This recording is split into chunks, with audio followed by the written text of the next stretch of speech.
Chapter 15. Afterward the Lord spoke to Abram in a vision, and said to him, Do not be afraid, Abram, for I will protect you, and your reward will be great.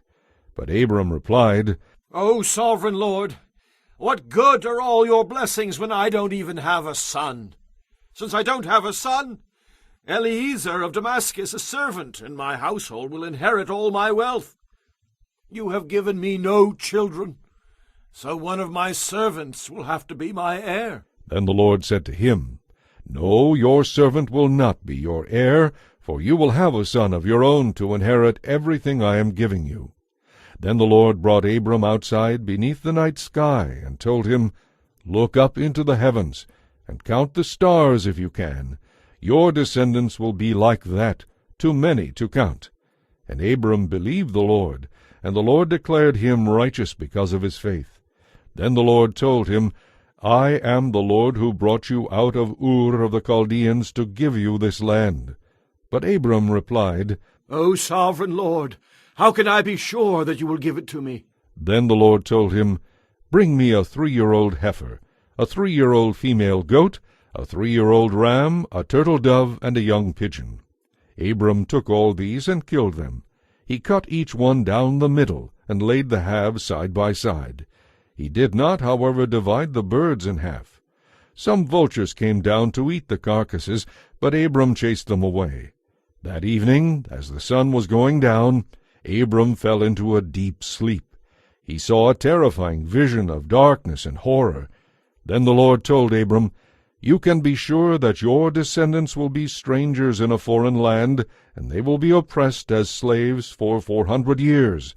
But I will punish the nation that enslaves them, and in the end they will come away with great wealth.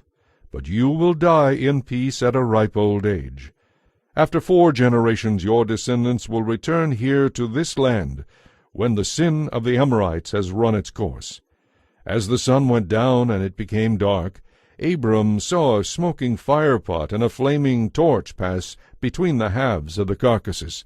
So the Lord made a covenant with Abraham that day, and said, I have given this land to your descendants, all the way from the border of Egypt to the great Euphrates River, the land of the Kenites, Kenizzites, Kadmonites, Hittites, Perizzites, Rephaites, Amorites, Canaanites, Girgashites, and Jebusites. Chapter 16. But Sarai, Abram's wife, had no children. So Sarai took her servant, an Egyptian woman named Hagar, and gave her to Abram so she could bear his children. The Lord has kept me from having any children, Sarai said to Abram. Go and sleep with my servant. Perhaps I can have children through her. And Abram agreed. So Sarai, Abram's wife, took Hagar the Egyptian servant, and gave her to Abram as a wife. This happened 10 years after Abram first arrived in the land of Canaan. So Abram slept with Hagar, and she became pregnant. When Hagar knew she was pregnant, she began to treat her mistress Sarai with contempt. Then Sarai said to Abram, It's all your fault. Now this servant of mine is pregnant, and she despises me, though I myself gave her the privilege of sleeping with you. The Lord will make you pay for doing this to me. Abram replied, Since she is your servant, you may deal with her as you see fit. So Sarai treated her harshly, and Hagar ran away. The angel of the Lord found Hagar beside a desert spring along the road to Shur. The angel said to her, Hagar, Sarai's servant, where have you come from, and where are you going? I am running away from my mistress, she replied. Then the angel of the Lord said, Return to your mistress and submit to her authority. The angel added, I will give you more descendants than you can count. And the angel also said, You are now pregnant and will give birth to a son. You are to name him Ishmael, for the Lord has heard about your misery. This son of yours will be a wild one, free and untamed as a wild donkey. He will be against everyone, and everyone will be against him. Yes, he will live at odds with the rest of his brothers. Thereafter Hagar referred to the Lord who had spoken to her as the God who sees me. For she said, I have seen the one who sees me. Later that well was named Bir Lahairoi, and it can still be found between Kadesh and Bered. So Hagar gave Abram a son, and Abram named him Ishmael. Abram was 86 years old at that time. Chapter 17. When Abram was 99 years old, the Lord appeared to him and said, I am God Almighty. Serve me faithfully and live a blameless life. I will make a covenant with you by which I will guarantee to make you into a mighty nation. At this, Abram fell face down in the dust. Then God said to him, This is my covenant with you. I will make you the father of not just one nation, but a multitude of nations. What's more, I am changing your name. It will no longer be Abram.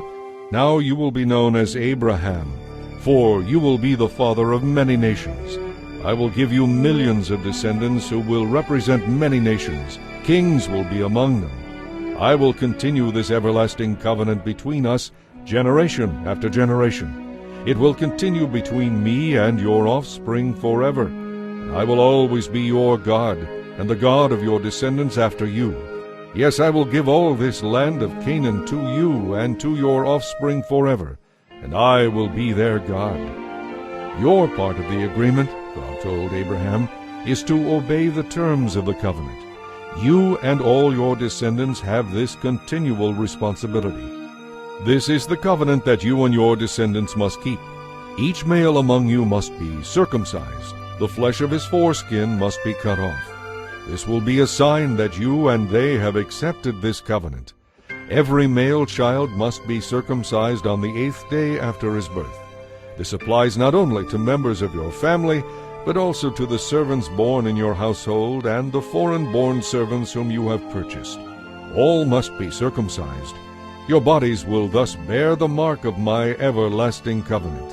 Anyone who refuses to be circumcised will be cut off from the covenant family for violating the covenant. Then God added, Regarding Sarai, your wife, her name will no longer be Sarai. From now on you will call her Sarah, and I will bless her and give you a son from her.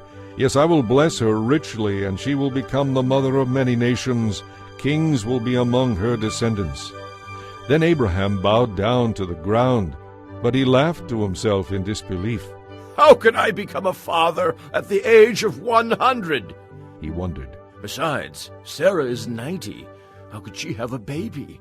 And Abraham said to God, Yes, may Ishmael enjoy your special blessing. But God replied, Sarah, your wife, will bear you a son. You will name him Isaac, and I will confirm my everlasting covenant with him and his descendants. As for Ishmael, I will bless him also, just as you have asked. I will cause him to multiply and become a great nation. 12 princes will be among his descendants. But my covenant is with Isaac, who will be born to you and Sarah about this time next year. That ended the conversation, and God left Abraham. On that very day Abraham took his son Ishmael and every other male in his household and circumcised them, cutting off their foreskins exactly as God had told him. Abraham was 99 years old at that time, and Ishmael his son was 13. Both were circumcised the same day, along with all the other men and boys of the household, whether they were born there or bought as servants.